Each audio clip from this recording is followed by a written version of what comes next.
Merci Jacques d'organiser encore et toujours ce genre de petits événements, de faire vivre également les idées à l'intérieur des librairies et pas seulement à l'intérieur des livres. Et donc merci de permettre cette petite rencontre de ce soir, où nous avons le grand avantage d'être trois, avec deux livres. J'ai le très grand plaisir d'accueillir Pascal Delvit et Laurent de Sutter. Alors, on va parler de politique, on va parler de l'état de la gauche gouvernementale, la gauche radicale. Est-ce qu'il aurait dû s'agir d'une seule et même chose? Est-ce que gouverner et se vouloir être de gauche, est-ce que c'est forcément trahir? On a pas mal de petites questions à voir ensemble. On va discuter ici à trois une petite demi-heure, et puis on va discuter bien avec vous. À votre avis, je vous pose la première question à tous les deux. C'est quoi vraiment être de gauche aujourd'hui? Au-delà de la définition de deuxième que tout le monde connaît, ceux qui ont vu son abécédaire, savoir être de gauche, c'est penser d'abord le monde, et puis son pays, et puis sa famille, etc. Alors qu'être de droite, c'est le mouvement du repli de l'inverse. Et comment va la gauche aujourd'hui? Et peut-être dans votre réponse, est-ce que vous voyez des nouveaux mouvements qui ont l'air de venir, de contestation? Alors on pense à Podemos, à Syriza, à une série d'autres, comme une sorte de retour vers une gauche authentique qui aurait été trahie. Pascal. Je vais commencer par la question, qu'est-ce qu'être de gauche? Ça mériterait un long débat, et beaucoup de bouquins en réalité, et il y en a beaucoup de bouquins qui sont consacrés à cette question. Je dirais que il faut toujours définir la gauche relativement à la droite, parce que la gauche n'existe pas sans la droite, et réciproquement, et les thématiques sur lesquelles on aborde les différents gauche-droite, parce qu'en matière socio-économique, sur les questions de société, parfois de gauche socio-économiquement, de droite sur les questions de société, inversement, ou de gauche sur les questions de société, et de gauche sur les questions socio-économiques. Mais pour être simple, je veux dire qu'être de gauche, c'est mettre à l'avant-plan une valeur cardinale qui est la valeur d'égalité. Égalité socio-économique, égalité culturelle, égalité politique, égalité qui dépasse les nationalités, égalité de genre. Donc ça, ce serait un conducteur important. Alors, comment se porte la gauche aujourd'hui? Pour être très rapide, bien sûr, c'est la loi du genre qui le veut, très mal.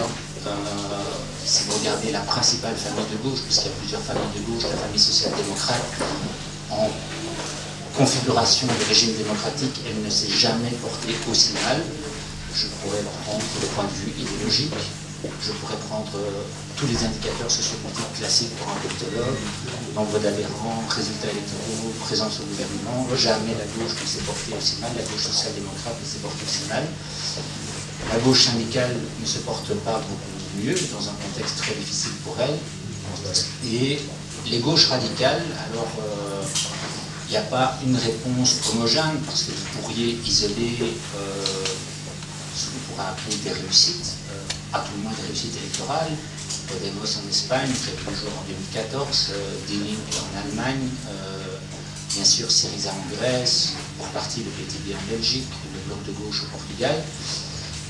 Néanmoins, il faut bien observer que dans l'exercice des responsabilités, que ce soit à l'intérieur d'un enceinte parlementaire ou à l'intérieur d'un exécutif, qu'il soit régional ou national, les choses sont aussi complexes pour la gauche radicale, et Syriza en Grèce en est un exemple. Et si je devais... Alors, je ne vais pas aborder la question, je n'aborderai pas la question de mon point de vue en termes de gauche authentique et autre gauche, parce que ça ne veut rien dire, à mon estime. Ni même en termes de gauche gouvernementale et gauche radicale, parce qu'alors le fait-on de Syriza par exemple, ou de Podemos à Barcelone ou à Madrid, et encore moins de trahison, même si chacun, comme citoyen, peut estimer que certains idéaux sont trahis, mais en termes idéologiques, parce que c'est un côté qui m'intéresse assez fort, la situation est très compliquée pour elle, parce qu'aujourd'hui, en fait, le vent idéologique est un vent qui combat très régulièrement l'inégalité et de manière dominante contre l'égalité. Ce qui, j'en profite un peu, c'est toi qui as le micro pour une question, ce qui alimente aussi chez beaucoup de gens, de jeunes gens, mais pas seulement, qui se sentent à gauche, un rejet aussi complet du politique en tant que tel, pour qui il est d'emblée trahison. Je te cite par exemple dans ton ouvrage, tu parles des altermondialistes, tu parles de ce qu'il y a d'Occupy Wall Street, mais aussi de de mouvements qui ont parfois donné des mouvements politiques et parfois pas. Et tu nous dis, dans une partie du monde de la radicalité à gauche, l'importance, voire l'intérêt de voter sont très relatifs, sinon absents, ce dont pâtissent les partis de gauche. Absolument. Donc c'est une observation que l'on fait, c'est que parmi le profil des abstentionnistes, on a désormais des abstentionnistes très politisés. En réalité, il y en a toujours eu, mais en quantité relativement négligeable. La nouveauté, c'est qu'on a des abstentionnistes très très politisés, des vrais militants, parfois des militants presque totalement engagés. On a quelques exemples de militants totalement engagés, pour lesquels ils ne viendraient jamais à l'idée de voter, parce que pour eux, rien ne peut plus passer désormais par la voie de l'action parlementaire, de l'action institutionnelle, voire même par la voie de l'exercice des responsabilités. Et bien sûr, ils peuvent aligner un catalogue de ce qu'ils vont appeler des trahisons, en tout cas des choses inacceptables pour la gauche. Et donc, que ce soit, on va dire, pour la gauche verte, parce que on peut classer pour partie des Verts à gauche, pour la gauche social-démocrate, et même pour la gauche radicale, comme des partis comme Podemos ou Die Linke, on a la difficulté aujourd'hui de mobiliser, en ce compris, parmi les jeunes électeurs, c'est citoyens vers le vote. Oui, c'est un des aspects vraiment intéressants de ton livre, c'est que ça couvre toute l'histoire des 150 dernières années, mais aussi toute l'Europe. On se rend compte qu'il y a des réalités extrêmement différentes et des réponses, des formes par lesquelles la gauche et la gauche radicale prennent des formes très différentes. Mon cher Laurent, puisque nous parlons de trahison, peut-être d'abord pourquoi, outre que ce livre soit né un peu sur une bout de date de conversation sur Facebook, si je me souviens bien, pourquoi cette envie de réunir près de 40 auteurs autour de quelque chose que tu appelles le livre des trahisons? Est-ce que la gauche au pouvoir n'est pas quelque part forcée de trahir ses idéaux parce que forcément elle sera toujours en décalage par rapport au mouvement qu'elle incarne? Je pense que ça va sans dire. D'abord, je profite pour remercier aussi Jacques Roubaix et te remercier toi François pour cette invitation.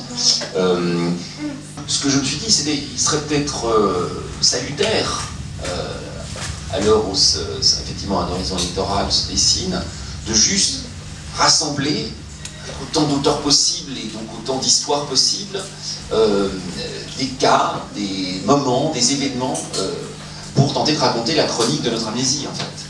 Mais est-ce que parler de trahison, ce n'est pas donner peut-être une importance à l'élection de François Hollande, qui avait peut-être. Mais en 2012, on a l'impression d'avoir assisté à un référendum anti-Sarkozy, bien davantage qu'à une élection de François Hollande, à qui on a juste demandé finalement d'être normal, de ne pas avoir l'air trop extravagant pour pouvoir facilement remporter cette élection contre quelqu'un qui avait l'air agité, excessif, même pour une bonne partie de son propre camp. Il n'a pas plutôt été élu sur un immense malentendu. Non, bien sûr que non, mais j'allais y venir justement, je pense qu'il est très... il y a beaucoup de choses à raconter. Si j'ai décidé d'appeler ce bouquin le livre des trahisons, de lui donner cette espèce de couverture, vous voyez là, une couverture blanche, gros caractère noir, un petit peu tape à l'œil, vous savez, le bandeau avec l'espèce de slogan à la limite de la vulgarité qui figure, vous voyez ce que je veux dire, c'est-à-dire d'essayer de donner une tête de livre politique, ou de ce que l'on attend aujourd'hui d'un livre politique dans le monde de l'édition. C'est une espèce de manière, une espèce de commentaire ironique par rapport à quelque chose qu'effectivement François Hollande représente, et dont on a l'habitude de disserter de manière un peu trop sérieuse.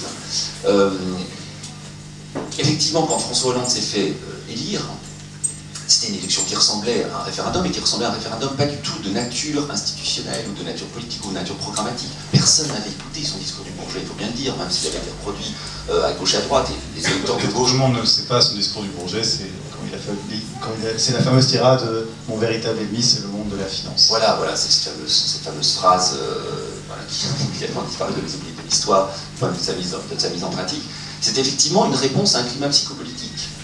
C'était l'impossibilité ou l'exaspération face au niveau, disons, d'aigu que l'on devait se farcir au moment où Nicolas Sarkozy était président. Le problème, c'est qu'effectivement, ça n'a pas changé. Ça n'a pas changé pourquoi? Parce que l'entièreté de la sphère qui soutient cette espèce de psychopolitique, elle ne s'est pas modifiée, que ce soit celle des réseaux sociaux, celle des médias qui multiplient les couvertures stridentes, etc., etc.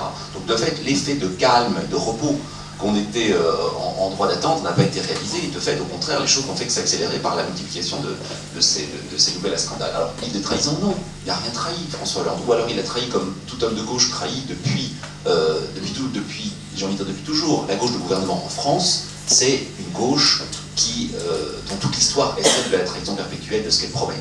Mais il faudrait être bien fou ou bien naïf pour attendre d'un homme politique qui tienne une parole quelle qu'il soit. C'est pas ce qu'on leur demande, j'ai envie de dire. La question de l'adhésion de soi à soi, l'adhésion d'une parole à elle-même, est précisément, si on est un petit peu versé de lacanisme, la définition même de la folie. Il y a ce fameux lemme qu'on trouve chez Lacan qui est assez comique, qui est effectivement, il n'y a pas de personne plus folle, plus dangereuse qu'un roi qui croit vraiment qu'il est roi. Et donc la question de la distance, de la plastique par rapport à une fonction, de la distance et de la plastique par rapport à une politique, et donc de la distance et de la plastique de la gauche par rapport à elle-même, j'ai envie de dire, fait partie, ou devrait faire partie dans l'imaginaire, dans nos imaginaires politiques, de sa substance même. D'où le fait que dans ce livre, aussi bien du point de vue du titre que du point de vue de la conception graphique, j'ai tenté d'introduire cet effet, cet effet de plastique, cet effet un peu avec un grain de sel, cum grano salis, comme on dit, ou cet effet ironique, mais une ironie qui ne se veut pas justement pamphlétaire, ou qui se veut pas, c'est pas l'ironie Charlie Hebdo, c'est une espèce d'objet dont j'aimerais bien qu'il, comment dirais-je, dont j'aimerais bien qu'il triche un petit peu, et que les gens le regardent parce qu'ils s'attendent à un livre politique, ou un livre, un pamphlet, parce qu'ils ont envie effectivement de vider leur vie contre François Hollande, et puis quand ils l'ouvrent et qu'ils se mettent à lire, ils se rendent compte que c'est un rapport extrêmement froid, le plus froid possible, racontant les faits, sans commentaire, ou en tout cas c'était les instructions que j'avais données à mes auteurs, mais en un mois et demi de temps, et puis pressés par le temps, certains se sont quand même un petit peu emportés, mais j'avais donné comme instruction à mes auteurs de ne surtout pas s'énerver. Surtout pas s'énerver. Ce dont on a besoin, c'est effectivement du contraire de l'énergie. Alors, on trahit inévitablement, mais tu signes deux textes, tu signes une préface et tu signes un texte sur la remise de la Légion d'honneur à un prince héritier d'Arabie Saoudite. Tu écris quand même dans ta préface: il n'y a rien de très nouveau dans les retournements de veste de François Hollande, a priori, mais si tout cela était vrai, il manquait toutefois aux ricaneurs de discerner une nouveauté importante dans l'action du nouveau président. Cette nouveauté était celle de sa reddition complète à ce que l'on pourrait appeler les forces de la réaction. Et tu pourrais faire un petit commentaire, et puis après on reviendrait aussi à Pascal. On va savoir s'il pense que si être de gauche de manière gouvernementale, c'est forcément aussi nécessairement, inévitablement, s'exposer à la trahison et avoir un avis sur ce monde qui est celui que nous subissons, c'est-à-dire où la finance en effet fait tourner beaucoup de choses, où le travail disparaît, ce qui alimente sans doute une série de forces de gauche radicale. À nouveau, ce qui est important, c'est de regarder ce mot trahison avec de biais, comme par une parallaxe. C'est pas le mot qui est important. C'est un mot qui est, comment dirais-je, comme on parlerait d'une piece of conversation, d'un pot de fleurs bizarre qu'il y a dans votre entrée, vous savez, quand vous recevez des invités, sur une oh, ok, étrange pot de fleurs, ça introduit une conversation et ça brise la glace. Donc, le mot trahison a disons, pour moi, ce rôle un peu trouble. Je pense que personne ne peut prendre au sérieux un titre comme le livre des trahisons, c'est pas possible. J'ai entendu les réactions de gens de la gauche gouvernementale qui ont l'air de prendre ce titre très au sérieux. Bien sûr, il y en a, ça le rend, pour ceux qui ont un petit peu compris cette espèce d'effet de distance, ça rend la chose encore plus, disons, amusante et encore plus rigolote. Ceci dit, pour répondre à la question, effectivement, il y a effectivement une nouveauté que l'on peut démontrer statistiquement dans à peu près tous les domaines. Par exemple, dans le domaine judiciaire, François Hollande est le premier président sous le règne duquel le nombre de détenus n'a pas effectivement diminué de manière substantielle, par exemple. Et une série d'autres indicateurs classiques qui témoignent du fait que la politique de François Hollande, à part un certain nombre d'exceptions que Pascal Dewitt évidemment connaît très bien et vous connaissez sans doute aussi très bien, est une politique dont on peut difficilement voir la différence substantielle avec celle de son prédécesseur ou avec celle de n'importe quelle alternative que l'on pourrait lui trouver du reste, dans un spectre relativement large, dont on pourrait postuler, à certains égards, qui pourrait inclure un certain nombre d'extrêmes assez peu sympathiques. Pascal, quelle est ta vision, toi, de ces 5 années de présidence Hollande et puis de l'état dans lequel la gauche française se trouve, avec non seulement Parti socialiste en miettes, mais l'impression qu'il n'y a rien qui se cristallise vraiment, à part Mélenchon qui fait un petit peu de bruit. Le désarroi a l'air vraiment énorme. Oui, bah, ça pourrait être la conclusion. Le désarroi n'est pas énorme, il est abyssal.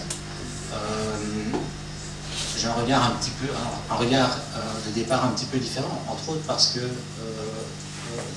cette parole de François Hollande au congrès du Bourget est une parole en fait qui n'est pas centrale initialement dans sa campagne, d'ailleurs n'était pas prévue. Il la prononce parce que la candidature de Mélenchon est occupée à prendre de l'ampleur dans les sondages, donc il essaye de bloquer la dynamique qui se pose à la gauche radicale et qui l'embête parce que un des objectifs qu'il avait était de devancer Nicolas Sarkozy au premier tour, ce qui symboliquement était important. Et donc c'était pas central dans son dispositif, et d'ailleurs il ne la prononcera plus par la suite. Moi j'ai eu l'occasion d'aller le voir en meeting, je peux vous dire, à l'aune des meetings qu'il faisait, on ne pourrait pas parler de trahison. C'est-à-dire que comme il ne promettait rien, on ne peut pas parler de trahison. Non mais ceci est important. Un politologue n'aborde pas nécessairement les choses en termes de trahison, mais je ne crois pas qu'il y avait vraiment de promesses. Je crois que pour une bonne part, il s'est fait élire sur une perspective anti-sarkozyste. D'ailleurs, c'est la thèse de l'un ou l'autre politologue en France. Ce qu'on appelle nous le honeymoon a eu lieu avant l'élection et il n'a jamais eu lieu après l'élection. Le point, c'est pas uniquement François Hollande, c'est aussi le gouvernement. Et là, je dirais, si on le regarde d'un point de vue politologique, on peut le regarder d'un point de vue citoyen comme on l'entend, mais d'un point de vue politologique, ce qui domine, c'est l'incompréhension, je dirais. Nous, on a, comme tu le sais, des théories du choix rationnel. Le choix rationnel, c'est quoi? C'est assez simple, c'est l'homme se comporte, l'être humain se comporte comme un être humain sur un marché, donc fait un meilleur rapport qualité-prix de son action par rapport à l'achat d'un produit. Même chose en politique. Et là, je ne comprends rien. Si on prend cette théorie comme point de départ, qui est très classique en sciences politiques, on ne comprend pas très bien. Notamment la place de Manuel Valls dans le dispositif n'est pas très compréhensible. Rappelez-vous qu'à la primaire du Parti Socialiste, la primaire de gauche, Manuel Valls a fait le plus mauvais score en dehors du candidat du Parti radical de gauche, M. Bailey, 5%. Donc c'est la droite de la droite du Parti Socialiste qui devient le cœur du dispositif. Donc c'est un message que l'on envoie. Et laisser Manuel Valls déraper sur l'identitaire et donc laisser l'espace à Sarkozy, laisser l'espace à Marine Le Pen est très difficile à comprendre. Et voilà, je veux dire, sauf concours de circonstances possibles, en politique, tout est possible, donc il ne faut pas clore le chapitre aujourd'hui, mais la probabilité d'une présence au second tour d'un candidat de gauche est quand même relativement faible. Bon, je ne voudrais pas faire déraper par rapport au livre de trahison, mais Mélenchon, c'est quand même intéressant. Moi, j'ai beaucoup suivi sa campagne de 2012, fatalement. Dans ses meetings, c'était quand les gens commençaient Mélenchon président, non, on va gagner, ou vive la 6ème République, il faut que... Il a essayé de faire du nous. Voilà. Ici, la 6ème République, elle n'existe plus dans le dispositif, et Mélenchon est au cœur du dispositif. Donc vous voyez une forme, et de nouveau, je ne vais pas parler d'une trahison de Mélenchon, c'est pas du tout en ces termes-là que je vois, mais une forme de dévoiement, et là je crois qu'il y a une dimension institutionnelle. Après, bon, on n'est pas que dans le cadre franco-français, parce que les Français, moi je donne cours à beaucoup de Français, parce que je donne cours à l'Institut d'études européennes, donc on a beaucoup de Français, ils croient tous que en dehors du Parti Socialiste français, personne d'autre n'a dérapé, et en dehors des Républicains, aucun parti de droite ne dérape comme Sarkozy. Oui, bon, mais ça c'est parce qu'ils ne connaissent pas le reste, parce que bon, quand vous connaissez, non mais il faut aussi dire, parce qu'on croit toujours qu'on est exceptionnel parce qu'on ne connaît pas les autres en réalité, mais quand il faut aussi voir qu'il se passe plein de choses en Scandinavie. Je prends toujours l'exemple de la Scandinavie parce qu'on la connaît mal, mais si vous prenez la Suède, le Danemark, la Norvège, voilà 3 États où il y avait un parti social-démocrate très puissant.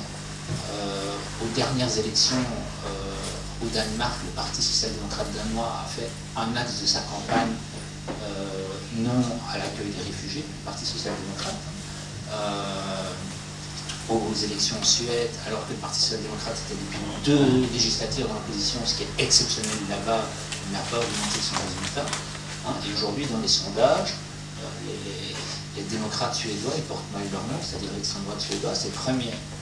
Aux Pays-Bas, ils vont bientôt avoir des élections, le Parti social-démocrate des Pays-Bas, le PVDA, Parti du travail, c'est un faux ami par rapport à la Belgique, il est à 8,5% d'intention de vote. En Grèce, le dernier résultat du PASOK, 7%. Hein, donc, vous l'avez vu peut-être, en Espagne, le leader du Parti socialiste ouvrier espagnol a dû démissionner parce que mis en minorité après 2 échecs très importants. Donc il faut aussi voir que tout ça, c'est aussi le résultat, je dirais, de deux circonstances. Hein. Il y en a beaucoup, mais de 2 très importantes pour moi. La première, bien sûr, dans le sens propre, la crise, c'est-à-dire la crise de 2008. Hein, parce que je ne parle pas de la crise de 70 à nos jours, parce que ça, c'est plus une crise, mais la crise financière de 2008, économique, sociale, politique, culturelle, morale, adossée avec, paradoxalement, une arrogance du patronat, une arrogance des milieux d'affaires, d'une exceptionnalité envers des banques même après 2008. Bien sûr. Et la deuxième, c'est le refus de lutter des sociodémocrates, de refus de lutter idéologiquement, c'est-à-dire qu'il y a eu cette vague libérale, néolibérale, on l'aime ou on l'aime pas, donc on peut être de droite ou de gauche, ça c'est la vie démocratique, mais en tout cas la gauche social-démocrate, et pour partie d'ailleurs la gauche radicale, ne lutte pas idéologiquement contre cette vague. Et donc ceci explique aussi ce qui peut nous... Bon, en Belgique, on n'est pas outre mesure nationaliste, ce qui est bien de mon point de vue, mais c'est pas propre à la France, mais l'ampleur du débat, ce qu'on appelle le débat identitaire en France, est incroyable. Je veux dire, de mon point de vue citoyen, consternant, réellement consternant. Je veux dire, un candidat à l'élection présidentielle qui nous explique que être français, c'est nos ancêtres le vouloir. Moi, je trouve ça consternant comme citoyen et comme politologue, stupéfiant.